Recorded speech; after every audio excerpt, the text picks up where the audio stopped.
Christian Bale, Keanu Reeves, Harrison Ford e Johnny Depp. Você sabe o que esses 4 atores têm em comum? Todos eles são extremamente respeitados e queridos mesmo sendo introvertidos. Infelizmente, isso não acontece com a maioria das pessoas que são assim. E você tem ideia do porquê? Eles usam de técnicas e características que os tornam assim. E até o final desse vídeo você vai aprender todas elas para ser respeitado mesmo sendo tímido. Primeiramente, você já reparou nas falas e o tom de voz desses 4 atores? I thought it needed something else. It needed further information.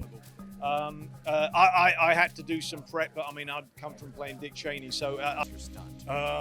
Okay, so I'll do some fight scenes, and then John Wick will get hit by a car, and then With great enthusiasm, I called up the producers and I said, "This is great. I can't wait to get about." A fala e o tom de voz são a maneira como você articula suas palavras e modula o seu tom durante uma conversa. São componentes essenciais de uma comunicação e têm um impacto gigantesco na forma como você é percebido. Os introvertidos naturalmente falam menos que a maioria, e isso não é um problema. Se você for sucinto, mas assertivo na sua comunicação, vai ficar conhecido como alguém que fala pouco, mas da sua boca só sai coisas interessantes. E eu vou explicar mais sobre isso ao longo do vídeo. Keanu Reeves tem uma maneira calma e controlada de falar, que transmite serenidade e controle. Sua voz é frequentemente descrita como suave e firme. on Father's Day, Salone's got to work. He's an architect, and it's raining out. It's late at night. He's working. He can't figure it out. Yeah, and No, authority. rebellion is good. It is? It is, of course. You can't just kick out rebellion.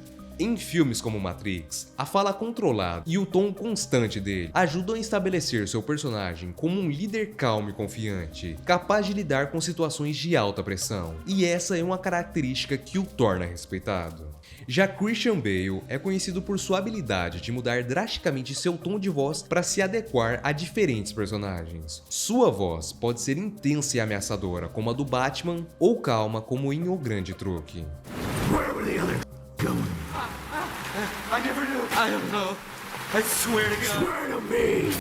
Good for him, just make it his own, don't listen to the naysayers at all. Think about it, everybody protested when Heath.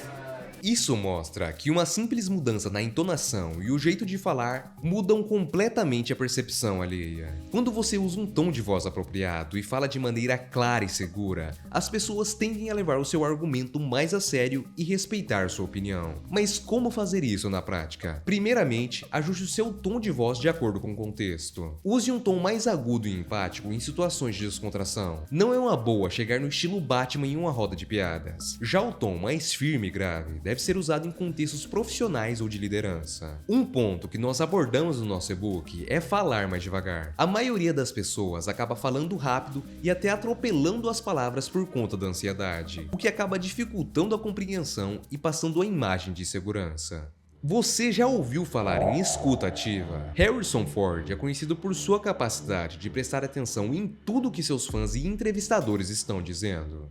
Now, I don't mean to move on to other parts of your career, but there's a Star Wars movie coming out. J.J. Abrams. Though Indiana Jones is like one of the most iconic characters ever, my favorite movie that you're in is actually 6 Days, 7 Nights.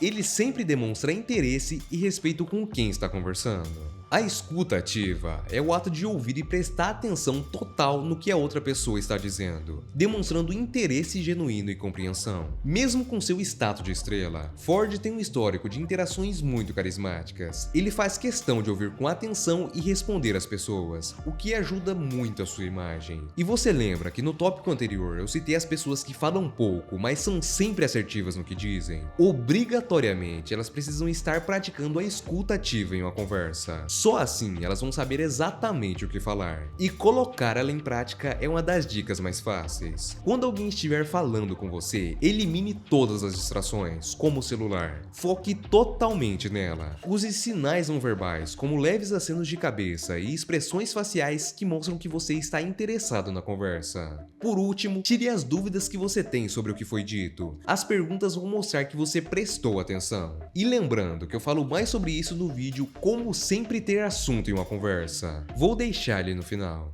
Todos esses atores são conhecidos pela autenticidade, que é a prática de ser verdadeiro consigo mesmo, alinhando suas ações, pensamentos e estilo. Johnny Depp, sem dúvida, é um dos nossos maiores exemplos. Ele é conhecido por sua abordagem única nos seus papéis, inclusive nas outras formas de arte, permanecendo fiel a si mesmo, independente das expectativas das pessoas. Ou seja, ele não liga para a opinião dos outros. Depp nunca se encaixou nos modelos tradicionais de Hollywood. Porém, foi essa autenticidade uma das razões para o seu sucesso. Isso demonstra a consistência entre o que você diz e o que você faz. Com toda certeza, Johnny não ia muito longe se sempre pensasse: o que os outros vão pensar de mim? Muitas pessoas não sabem, mas esse é um dos principais pensamentos que acabam com a confiança, te transformando em alguém tímido. E você sabe a diferença do famoso tímido para alguém introvertido? A timidez é uma sensação de desconforto ou insegurança em situações sociais. Os tímidos frequentemente se sentem nervosos ou ansiosos quando vão interagir com outra pessoa, especialmente com desconhecidos ou em grande grupo de pessoas. Isso tudo gera dificuldade de iniciar uma conversa, se expor em público e até uma espécie de fobia social. E a nota é essa: na maioria das vezes, a timidez está relacionada ao medo do julgamento. Simplificando, na cabeça de alguém tímido está o tempo todo: o que as pessoas vão pensar de mim? Elas têm vontade de conversar e interagir, mas esse medo do julgamento acaba estragando tudo. Já a introversão é uma preferência por ambientes mais tranquilos ou interações mais profundas. Os introvertidos costumam preferir atividades individuais ou com um pequeno grupo de amigos. Eles não têm medo ou insegurança em relação aos outros, mas preferem ser mais reservados. Enquanto um tem vontade de socializar, mas não consegue, o outro tem essas habilidades sociais, porém prefere ficar mais sozinho. Ele só usa quando precisa. Esses 4 atores são introvertidos. Eles conseguem se comunicar muito bem e até falar em público para grande quantidade de pessoas. Mas isso só é possível porque eles não ligam para a opinião dos outros. Trazendo para a realidade, muitas pessoas pensam que são introvertidos, porém estão enganadas. Esse pensamento vem depois de muitas frustrações sociais, como travar durante uma conversa, não conseguir fazer contato visual e ficar ansioso. Na maioria dos casos, essas pessoas só estão sofrendo com o medo do julgamento. E se você quer mudar isso, o nosso e-book te ensina a se tornar confiante e extremamente carismático. Se inscreva e fique com um vídeo de como ter assunto infinito.